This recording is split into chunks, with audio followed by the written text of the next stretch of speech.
Hello friends, my name is Ram and today's discussion topic is methods in Java. So methods in Java. So first discuss what is methods and syntax of method. So method is a set of code which perform a particular action, and there are some advantages, or there are mainly two advantages of method is a code reusability and code optimization. And the syntax of method is a access modifier, return type, method name, and in bracket in braces list of parameter. And within the body we contain some particular task or perform some task. So this is the syntax of method. So in Java there are two types of method: predefined methods, predefined method, and user defined method. So predefined method means we define the Java is already defined in Java or in libraries. So this is predefined method.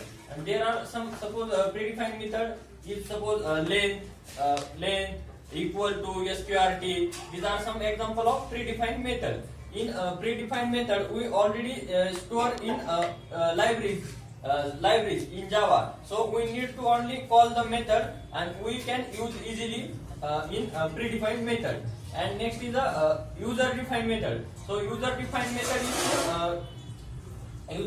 method is used to create the user or a programmer. So this is user defined method. Suppose in user defined method, for example, I want to print suppose in even and odd number. So we create the even odd braces open and close. This is the user defined method. So next another some method, suppose static method. So static method is a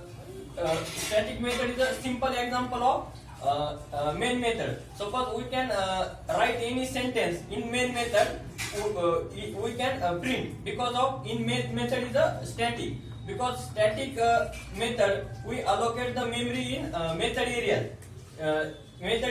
That's why we cannot need to create the object, so it can access directly, because static method to paste or allocate the memory in method area, or it's loaded in classes. So this is our static method. So next one is abstract method. So abstract method is only declaration, not a implementation. So abstract method, because implementation, child classes are responsible for implementation. So in abstract method we need to must the name declare as a abstract for abstract method. So this is your abstract method. So thank you. This is all about your methods in Java.